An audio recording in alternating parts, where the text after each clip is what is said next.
I am like 99% sure I just witnessed the craziest game of basketball I've ever watched in my entire life.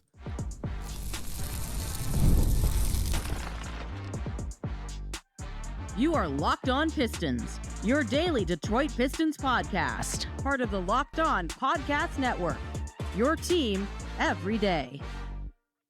What's the deal? Welcome back to another episode of the Locked On Pistons podcast, part of the Locked On Podcast Network, now the #1 sports podcast network in America. I want to thank all of you guys for making Locked On Pistons your first listen every single day. Free and available on all your podcast platforms. Per usual, I'm your host, Khahil. You can find me over on Twitter at Khahil. Been covering the Detroit Pistons for the last 4 years for the Locked On Network, been credential media member over the last 3 years. And if you haven't already, hit that subscribe button over at the YouTube channel or leave us a 5-star review on whatever podcast platform you're listening to us on. Today's episode is brought to you by Game Time. Download the Game Time app, create an account, and use code LOCKEDINNBA for $20 off your first purchase. Guys, I am recording this like an hour and a half after the game ended. Post-game took a minute, took a while getting home.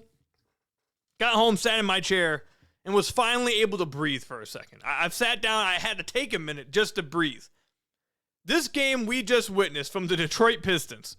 Later on, by the way, we'll talk about Daniss Jenkins and some of the injuries the Pistons are suffering. But the game that we just witnessed, the Pistons play against the Washington Wizards. This is the most insane game I have ever watched in my life. For good and bad reasons. This game, I will never forget this game. I feel like a lot of people will feel that way. I will never, ever forget this game. They win this game 137-135. Cade took 45 shots in this game. He missed 31 shots. He shot 14 of 45. He shot 31% from the field. And somehow, some way, I am walking away from this game feeling like he turned it up. And he showed up and showed out when they needed him most. And I somehow walk away from this saying, was it a bad game? Like, was it a bad, like, it was, this is insane. Like, this was crazy. Like I said, later on, we're going to talk about Daniss Jenkins, who was like maybe the next to Cade, the biggest hero of the game. But I have to spend time talking about this game we just saw from Cade. Again, like I said, 14 of 45 from the field. But he had 46 points, 12 rebounds, 11 assists, 5 steals, 2 blocks, and only 2 turnovers in this game. They won his minutes by 10 points when he was on the floor.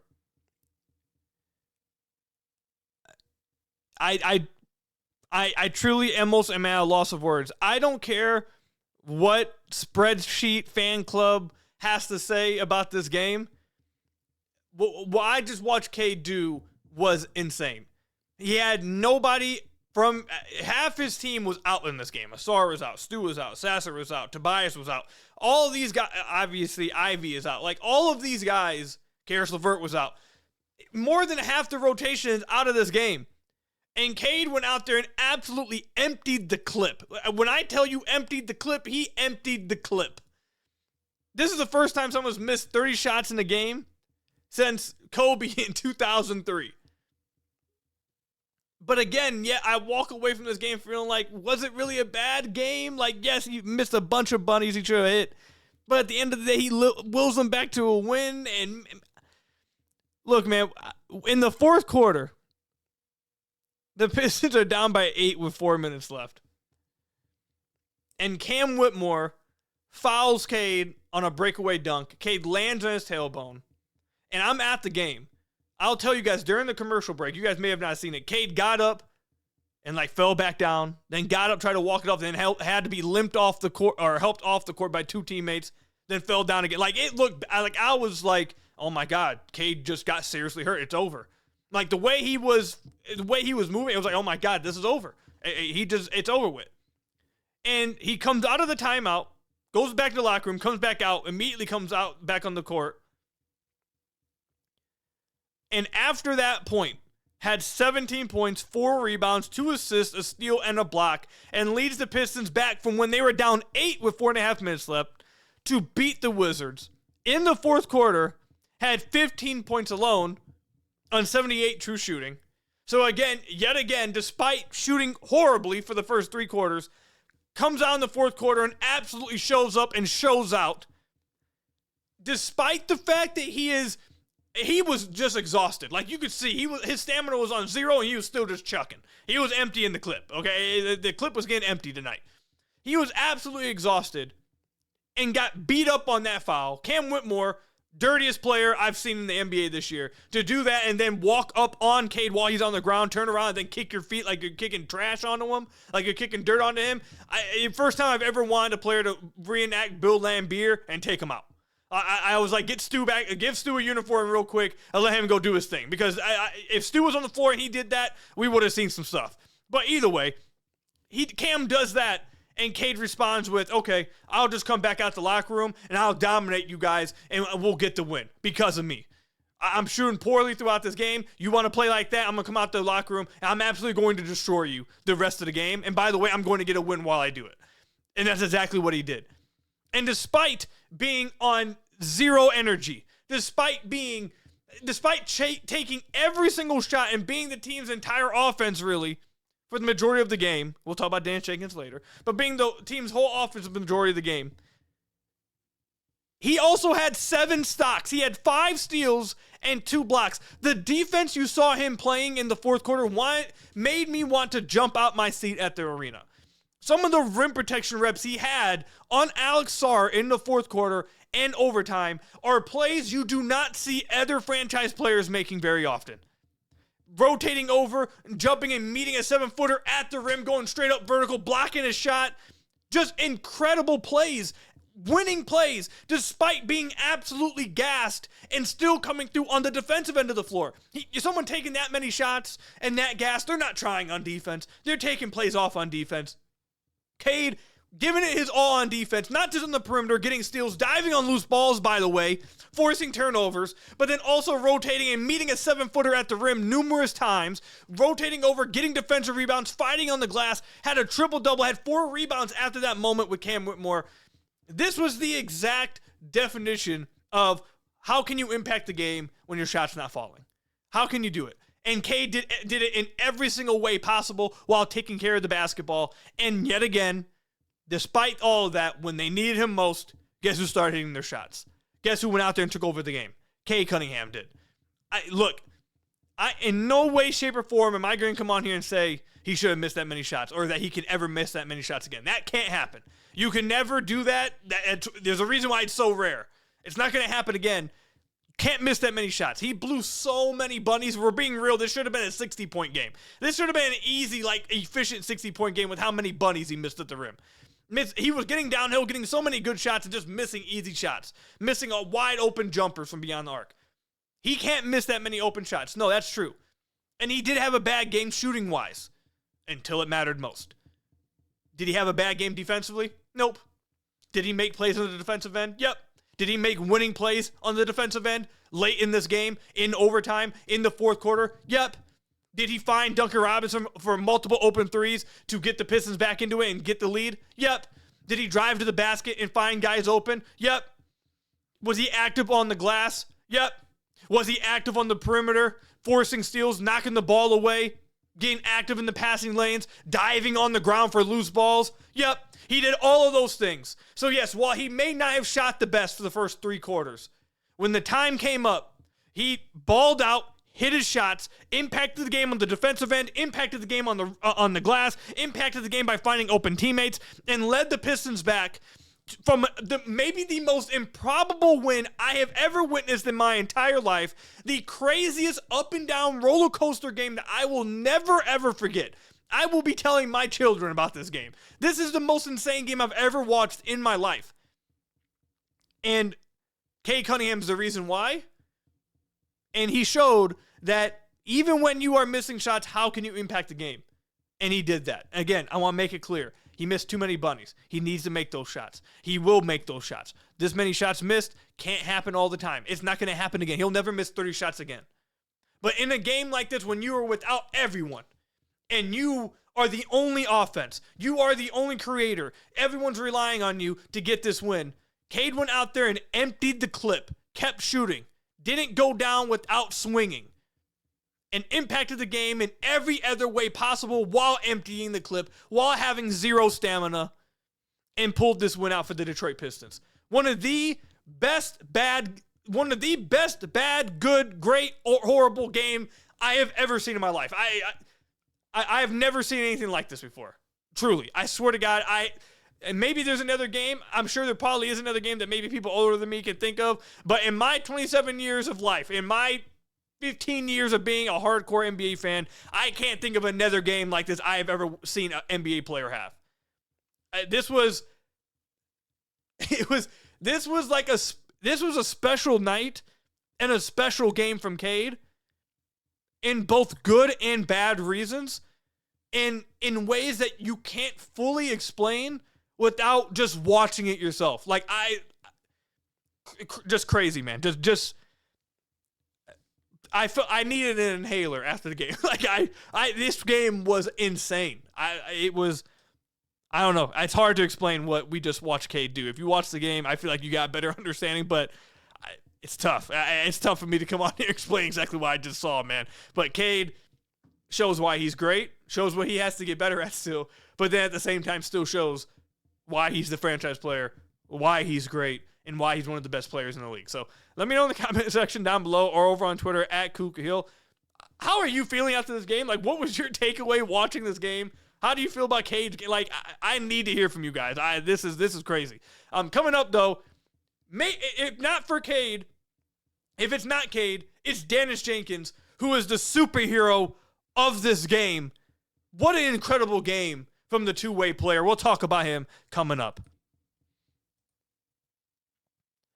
Today's episode is brought to you by FanDuel. The NBA is back, and there's no better place to get in on the action than with FanDuel, the official sports betting partner of the NBA. Even if you missed the start of the game or want to ride the hot hand, FanDuel has live bets on everything from who will score next to fourth quarter comebacks. Plus, you can even combine your live bets into the same game parlay for a shot at a bigger payout. It keeps every game exciting, especially when your team's making that late push. Right now, FanDuel is giving new customers, $300 in bonus bets when your first $5 bet wins. So head to FanDuel.com to sign up and play your game with FanDuel, the official sports betting partner of the NBA. Now I've got to tell you guys about another one of our sponsors, Mint Mobile. If you're still overpaying for wireless, it's time to say yes to saying no. At Mint Mobile, their favorite word is no. No contracts, no monthly bills, no overages, no hidden fees, no BS. I said yes to making the switch and getting premium wireless for just $15 a month. Mint makes it simple. All plans come with high-speed data and unlimited talk and text, delivered on the nation's largest 5G network. You can even bring your own phone and keep your same number and contacts. If you're ready to say yes to saying no, make the switch at mintmobile.com/LockedOnNBA. That's mintmobile.com/LockedOnNBA. Upfront payment of $45 required, equivalent to $15 a month. Limited time, new customer offer for first 3 months only. Speeds may slow above 35 gigabytes on unlimited plan. Taxes and fees extra. See Mint Mobile for details at mintmobile.com/LockedOnNBA. So I want to thank you guys again for making Locked On Pistons your first listen of every single day. We are free and available on all your podcast platforms. If you haven't already, head to the YouTube channel at Locked On Pistons. Hit that subscribe button or leave us a 5-star review on whatever podcast platform you're listening to us on. That's another great way to support the podcast. Over on the Substack, I've dropped 2 film breakdowns over the last 3 days on each of the Pistons' last 2 games. We will have another film breakdown going over this game. What we're going to do with this film breakdown, probably going to drop it by late tomorrow, late on the 11th. I want to go through all the winning plays Cade made, all the big-time plays he made in the fourth quarter and overtime, despite not shooting very well from the floor at all. So we'll get into that. If you guys want to check that out, I'll link the Substack down below for you guys. But let's talk about the other superhero from this game. And no, it wasn't Jalen Duren, even though Jalen Duren didn't have a terrible game. But it wasn't Jalen Duren. It wasn't Duncan Robinson. It wasn't Ron Holland. It wasn't any of the other guys you're thinking of. The other hero from this game is Daniss Jenkins. This man had 24 points, 8 rebounds, 4 of those are offensive rebounds, fighting his you-know-what off on the glass, creating so many more opportunities for the Detroit Pistons, and just being just an annoyance to the Washington Wizards on the glass with 3 assists and also 4 steals on the defensive end of the floor. The Pistons in total, by the way, real quickly to go team-wide, they had 16 steals in this game. And it wasn't just Danniss doing what I'm about to say. It was Chaz Lanier doing this. It was Cade doing this. It was even Duncan doing this. It was Javonte Green doing this. They were so active off ball. They were so active tagging on rollers, tagging on cuts, and being active in their hands and knocking the ball away, knocking passes away, stripping the ball when guys tried to drive by them or cut down or roll to the rim. They were fantastic off ball in pick and roll coverages, at tagging down, creating turnovers. All of them. All the guys I just named did a fantastic job, but Daniss Jenkins did a really good job as well.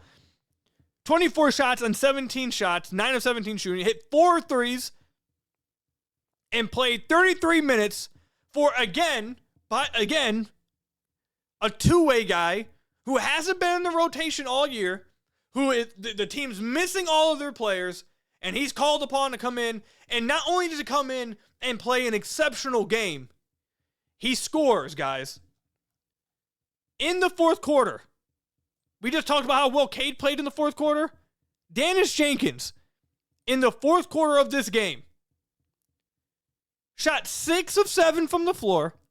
He made 4 threes in the fourth quarter alone, had 16 points, and one of those threes was an insane corner 3 to send the game in overtime.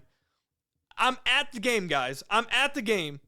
When Duncan Robinson and Jalen Duren fall over each other at the top of the key and there's 4 guys on the ground, I'm like, oh, well, this is over. They're not going to even get a shot up. Cade throws this ball to Danniss Jenkins in the corner. Somewhat of a no-look. I thought it was a pretty good pass. Kind of caught the defense off guard because Cade wasn't even looking at Danniss Jenkins. I think that played a part.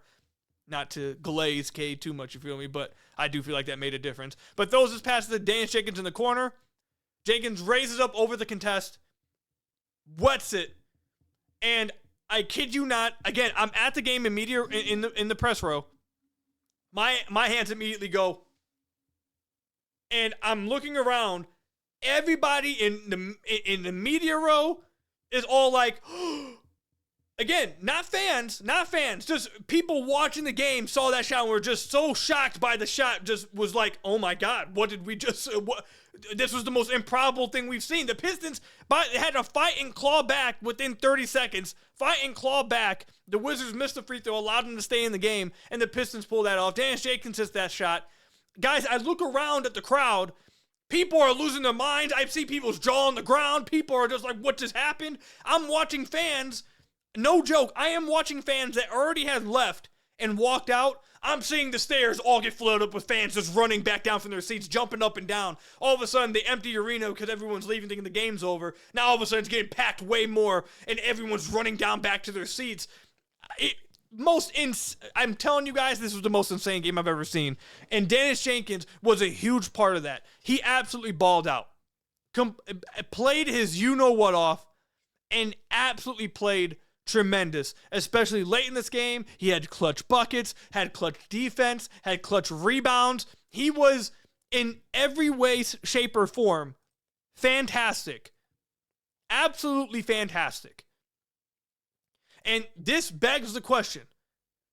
I almost want to say it's not even the question, but this now brings the conversation of, does he deserve minutes moving forward? I don't know how you can have a game like this and hit the shots that he hit and make the plays on both ends of the floor, by the way, that he made. I don't know how you play that way and you don't get minutes moving forward. And look, we've been impressed by Danniss in a lot of games that he has played. In the preseason, in Summer League, in the spare minutes that he gets at the end of games, going even back to last year. We've been impressed with him over and every time he plays, he impresses. But he's never gotten this type of chance to showcase for an entire game, be given that leash because everyone else is hurt and knows that he can just play freely because he's going to have the rest of the game. And he triple plus the test. So I don't know how you can not give him minutes moving forward. The Pistons have been needing a backup point guard. They've been needing guys to step up with the ball handling responsibilities. Look, I don't know how you do it, but I don't know how you keep him out. Every single time he's played, he's impressed. And the one time he gets extended minutes in a big-time game like this late, on national TV, by the way, this is a Peacock game, on national TV, hits the type of shots he was hitting in the clutch, in the fourth quarter, playing the way he did on both ends. I don't know how you keep him out the rotation. At least immediately. Not saying he has to stay long-term, doesn't mean he's banked himself 20 minutes long-term, but next game, I think he deserves minutes. Let him keep playing until he gives you a reason not to play. Now, I know it's easier for me to say that without being the coach and trying to figure out, okay, then whose minutes do you cut? Because there were multiple players in this game that played extreme. Like Javonte Green blocked 3 3-point shots. 3, not at the rim, 3-point shots. Multiple of them coming in clutch situations. One of them on Alex Sarr, a 7-footer late in the game to get the Pistons back down the floor. He had 11 rebounds as like a 6'4", 6'5" guy. 4 offensive rebounds. He played his you-know-what off. And then he had a big-time dunk at the end of overtime to put the Pistons up by 3. Like, he played incredible too. Chaz Lanier, he played 26 minutes. I was incredibly impressed from what Chaz did, especially on the defensive end of the floor. He was incredibly active off ball defensively, constantly in the right spot, constantly making the right rotation, tagging down, forcing the other team, roll into the basket to fumble the ball, get a steal, get out in transition, hit 2 threes, shot 2 of 5 from 3. Like, he played confident. I thought he played really well. Paul Reed, I thought he played like. The Pistons were missing so many guys, and so many guys stepped up in their absence and played well. So, Danniss Jenkins, I think he deserves minutes moving forward. But, like, who are you taking minutes from? Javonte Green played incredible. Do you take minutes from him? How are you going to do that? Even Chaz, I'm sure Chaz is walking away from this game like, man, I played pretty well. I think maybe I should get minutes moving forward. Like, the depth that the Pistons showed in this game, I don't know if they're going to be able, that's something that's going to be shown for long term, maybe throughout a season. I don't know if that's something they can rely on moving forward like every game. But man, they gave reason for you to believe it could be that case. That this team could go 12 deep. And if they have an injury or two, that they have guys that they can bring in, not go 12 deep. Let me not troll. They're not going to go 12 deep with their rotation minutes. My point is that they have 12 guys that if one guy gets hurt or 2 guys get hurt or 3 guys get hurt, if they have to play these certain individuals, they don't feel terrible about having to do that. So I know I want to give Danniss all the credit in the world. He played tremendous. And this segment was supposed to be just about him. I get it. And I really think he's going to get minutes moving forward, but we really need to shout out not just Jenkins, but Chaz, but Javonte Green, Chaz Lanier, Paul Reed. These guys came in and played extremely well given the circumstances. This was Javonte Green talked about this in the post-game presser. This truly was like a Detroit type of win. A Detroit Pistons style of win. Guys are out, missing more than half the rotation, next man up. Physical, tough, grind it out, never give up, keep it going, playing hard, out hustling the other team. This was if there was ever a Detroit Pistons style of win, I feel like this is exactly that. It took everyone, and everyone contributed. This was Danniss Jenkins, fantastic, man. I think you'll be in the rotation moving forward. But everybody else as well, everyone deserves props because this was an exceptional comeback effort, never give up effort by everyone on the floor, and everyone had to contribute to get this win. Let me know, comment section down below, or over on Twitter at Khahil. How do you guys feel about Danniss Jenkins' game? And how do you feel about everyone else that stepped up and played? Chaz Lanier, Javonte Green, Paul Reed. How do you feel about how they played? Let me know. Comment section down below or over on Twitter at Khahil. Now to get a little bit down, and a little bit sad, and a little bit concerning. Got to talk about the injuries. Because that is, while we're talking about how great these guys stepped up and how great it was to see, this is pretty concerning.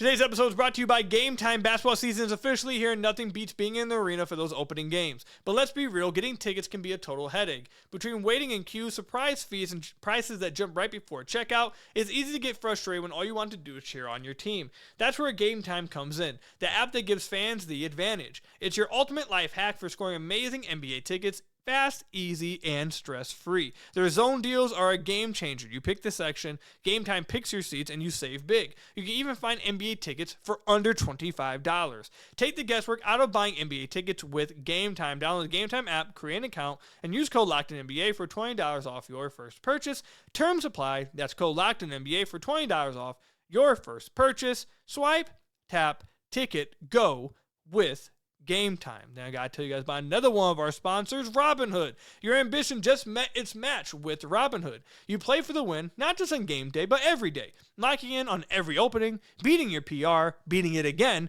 Channel that drive into your money. Robinhood puts you in control of your money. Trade stocks, options, futures, and crypto all on one platform.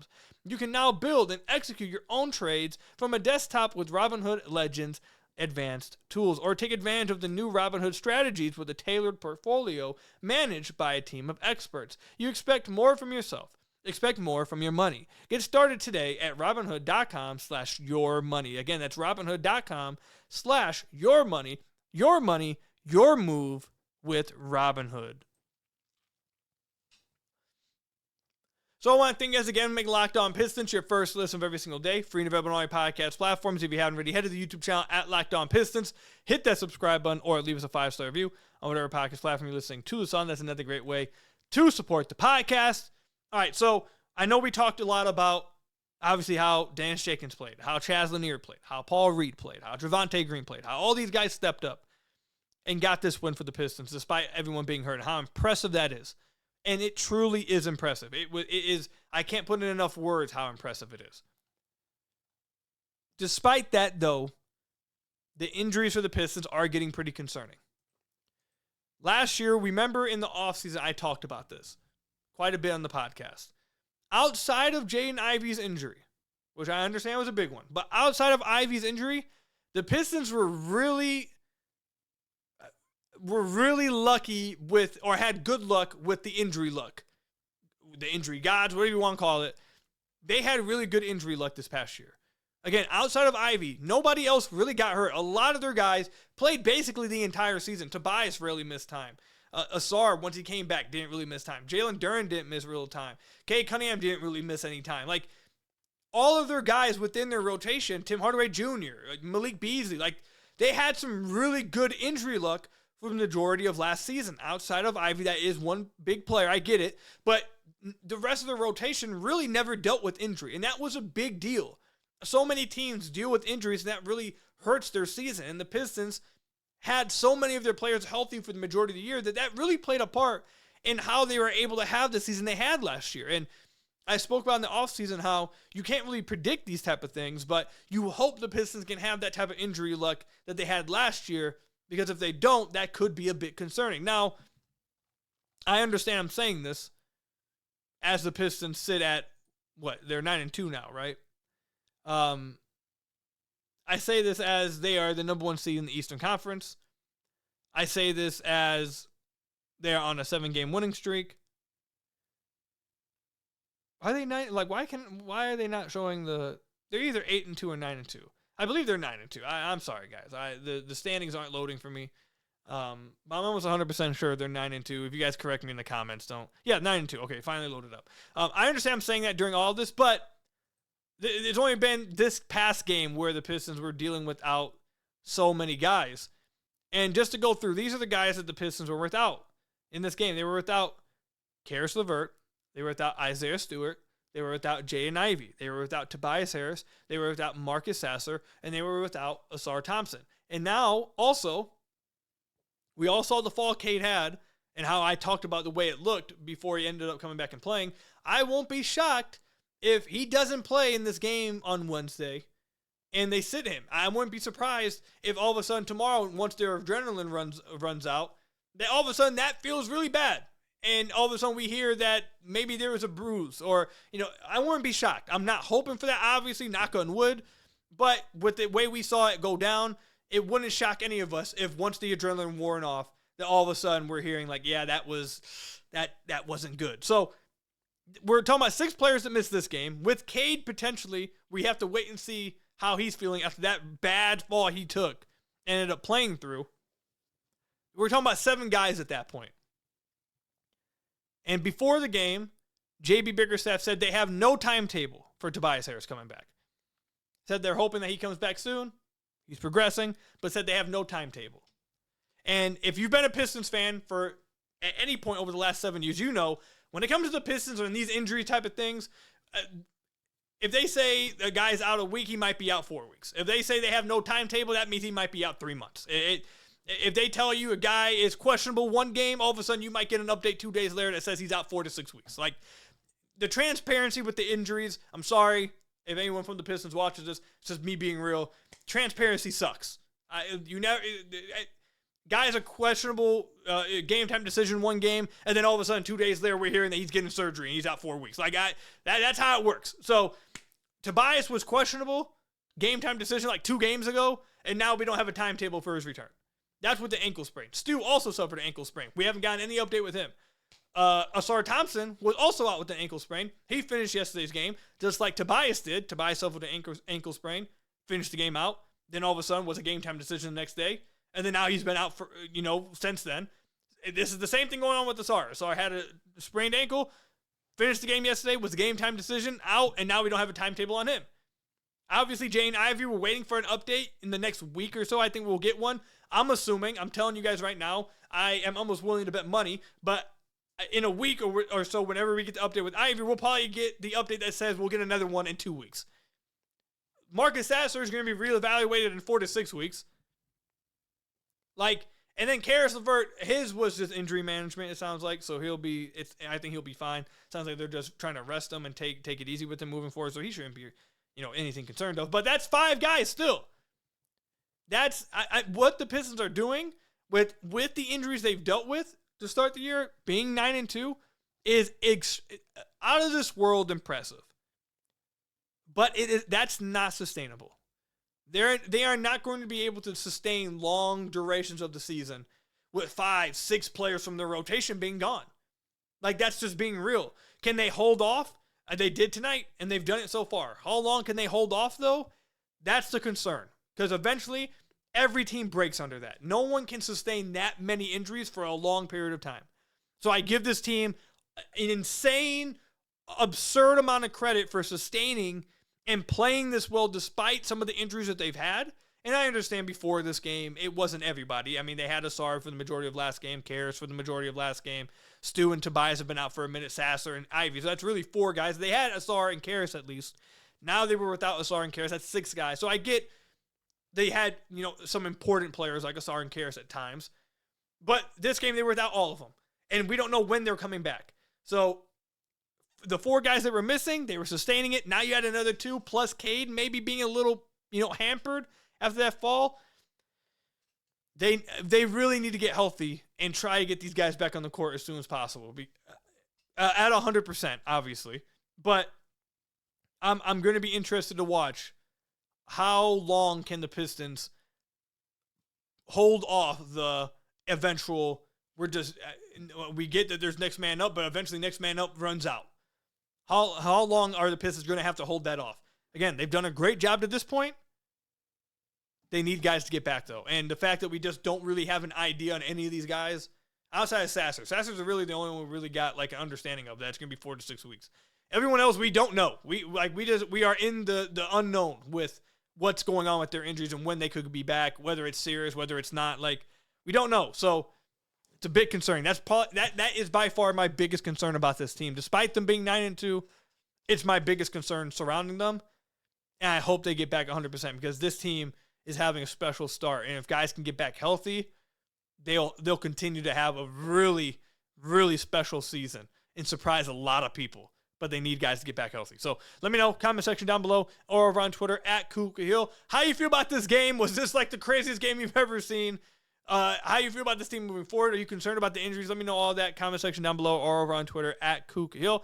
That's all I've got for you guys today. Thank you guys for making Locked On Pistons your first listen of every single day. Free and available on all your podcast platforms. hit that subscribe button to the YouTube channel. Leave us a 5-star review on whatever podcast platform you're listening to us on. And until next time, I'll see you guys later. Stay safe out there, and peace out, everybody.